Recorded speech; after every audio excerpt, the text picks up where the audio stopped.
What's up, everybody? We're just about to the end of another season of Vanguard and Warzone, so now the roadmap for Season 3 has come out. I'm sure if you've paid any attention, you've seen a lot about it. We're going to get Godzilla versus King Kong. For whatever reason, it's coming to Warzone. Seems like a Fortnite thing to me, but here we are getting it. So I'm going to go through this. I've quick previewed it earlier, but I'm going to go through it now. I'm just going to hit the highlights. As usual, I'm going to skip story stuff up top. You can watch the trailer if you want. Like usual, I'll have this link down below. I'm going to skip anything to do with Vanguard. I will note, though, for the Vanguard players, they are adding a trophy system finally, which is huge. I still play it from time to time, so that does still matter. But here we go. We're just going to go into the Warzone stuff. You see Operation Monarch. The battle begins May 11th, so we're getting King Kong versus Godzilla on May 11th in Warzone for whatever reason. Uncover ancient secrets, load out items at dig site, get your hands dirty. This new Monarch point of interest between the ruins and mines to find supply boxes and clues of enemies to come. New offshore gulag. Thank God. One of the things that's kept me away from Caldera is I just hated that gulag. Escape the Hold. Caldera's new gulag. Built by Toys for Bob, this 3-lane arena welcomes all combatants to intense duels before redeployment. Prepare for Operation Monarch. Ancient cave paintings, massive skulls, and otherworldly acts are just some of the odd sightings around Caldera. New interest, dig site. I believe this is somewhere between like mines and factory. I mean, see, here's the giant King Kong skull, Godzilla skull, and other bones associated with them. And then the crane for digging. This is like I said, it's like next to factory. It's like by mines. It's over on that side of the map. A storm is coming to sunny paradise of Caldera as the dark clouds begin to encroach skies. The island's phosphate mining operations expanded westward, only to unexpectedly strike bone. Unearthing giant skulls, rib cages, and remains of serpentine creatures that some say came from the hollow earth, the mining company ultimately abandoned the operation, creating a new area known as the Monarch Dig Site. Located between the mine and the ruins, Dig Site provides... Yep, mine and ruins. Okay, so it's over by mine. Dig Site provides operators the opportunity to rummage through abandoned excavation, equipment, tents, and massive skeletons for supply boxes and other items. Don't question these ancient skulls' origins for too long. The area's verticality makes it an action-filled location as well as a source of cash generation, especially if a contract or two spawns in here.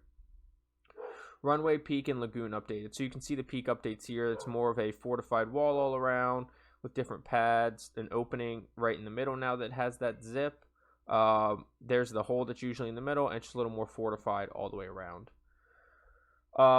Peak fortifications. I'm not really going to read through this. You can read through this if you want.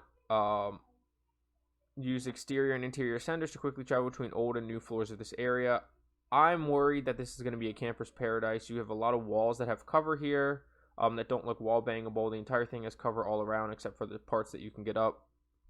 Could be a camper's and a sniper's paradise with easy to watch zips. Throw a clay there, throw a clay there. Be careful of the middle and you're pretty covered.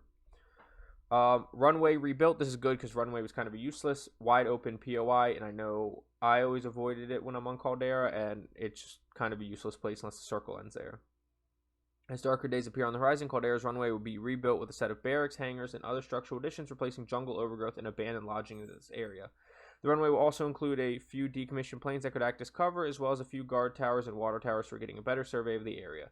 After the runway is reconstructed, operators who usually drop in at beachhead or nearby operations building will find it easier to travel out to the runway. However, the lack of foliage makes these rotation patterns less concealed, so be prepared for visibility on the side of the map.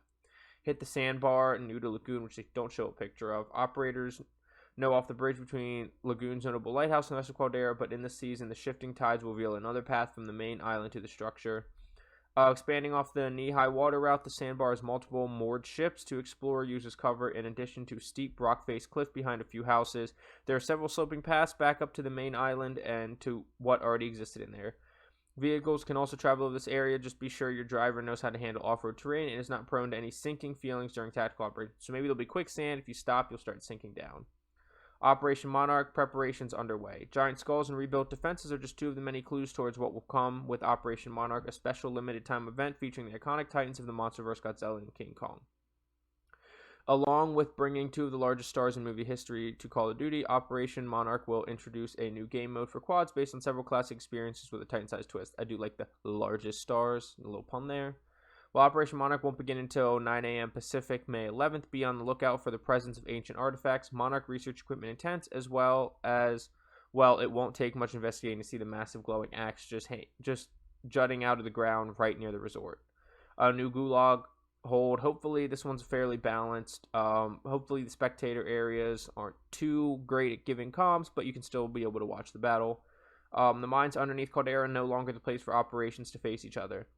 Enter the hold, a new gulag developed by CODBOCW. This roughly symmetrical arena is based in the belly of a ship moored just off the coast of Caldera, with identical hallways on the perimeter of an otherwise open space. I have been dying for an open space gulag with just about no cover, so hopefully that's what this really is.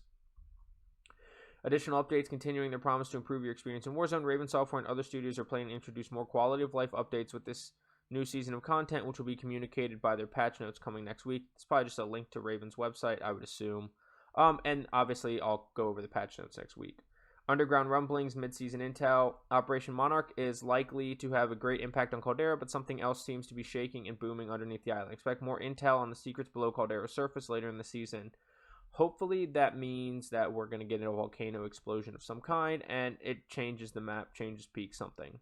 Also, with Rebirth Island recently reinforced, operators may have to undergo an exfiltration mission, which could involve finding a radio for safe extraction before the final circle closes in. Be on the lookout for another Rebirth twist on a classic Warzone mode to come from BNOX when the mid-season update arrives. Vanguard and Warzone overview. So it's going to be like new weapons, new operators. Powerful marksman rifle and fast-firing assault rifle lead new prototypical armaments. The M1916 and the Nikita AVT, previously classified for even the most elite operators, will soon be a part of your arsenal. Also get your hands on the new SMG and Sledgehammer game's favorite melee weapon later in the season. I'm sure the marksman rifle will be relevant for multiplayer, but not really Warzone. So we're really looking at the AR at the beginning of the season, and we're going to be looking at the new SMG in mid-season. I'll probably still make a video on whether the marksman rifle is worth it or not, so keep an eye out for that towards the beginning of the season. And there's a look at the M1916 marksman rifle. It says a semi-automatic marksman rifle with a combination of power and fire rate impressive at any range in the hands of a capable marksman. The first post-launch rival to the trio of existing Vanguard's marksman rifles, the M1916 is the favored weapon of one of the new operators who's typically known for favoring long-range combat. At first glance, the M1916 may not bring down a foe with a single shot. However, it's a great fire rate and large two-hit elimination range in multiplayer, making it an excellent option for all ranges, even if its recoil can be difficult to handle at range. Hopefully that recoil is difficult, and hopefully this isn't like the rebirth of the DMR. Nikita AVT assault rifle coming at launch, accurate and reliable with the best-in-class fire rate. This AR can be outfitted to exceed in close-quarters combat or long-range combat scenarios. The Nikita AVT is a fast-firing assault rifle in the fastest firing assault rifle in Vanguard to date, making it a great choice for SMG users who want to transition to a more mid-range option. A fast fire rate means high recoil, so operators must either learn to control this weapon's kick or equip it with multiple attachments to tame it. However, given some of the other interesting attachments, it may be worth taking time to learn its recoil pattern to take advantage of some truly unique setups. It'd be interesting to see what those interesting attachments are. Barrels, probably, maybe different ammo choices, but I guess we'll have to find out in a week? Let's see, Sledgehammer, 6 days actually. Sledgehammer's coming in season, and then H4 Blixen. They don't really tell you anything. It just says little is known of this blowback SMG, except it uses 9x19mm cartridge, so the 9mm rounds, and some Sten and some design techniques with the Sten and PPSH. But it's classified, so we'll find out in the mid-season. And then it's just operators. Like I said, if you want to read through all this on your own, it'll be down low. It'll be linked down below. Then we have the maps coming and the trophy system coming to Vanguard. New ranked weapons and rewards, new zombies update, additional updates. It's all for Vanguard. Here's your look at the Godzilla and the King Kong skins, which are just ridiculous looking. And then other than that, it just will change that you can customize your downloads even more for Modern Warfare to change your file sizes just a little bit and help you with some space, especially goes on console. It's for consoles, it looks like. So that will help out for consoles. But that is your patch notes for, your roadmap for the upcoming season 3. Keep an eye out for a patch notes video coming as soon as I can, as soon as they drop it. As usual, I appreciate you watching, and I appreciate any interaction. So please don't forget to like, comment, subscribe, hit that notification bell so you know when I upload more. I do want to get back up to uploading more. I know I say that every video, but it's coming. I just haven't had the passion for it in Warzone. But let me know down below what you think. What are you looking forward to? Do you think Godzilla vs. King Kong is ridiculous in Warzone? Let me know your thoughts down below. But I will see you on Rebirth Island. Also, along with the roadmap. I will also have all my social medias linked down below, so please feel free to visit those. But I will see you on Rebirth Island and Caldera. Get frying. Have a good day. Bye.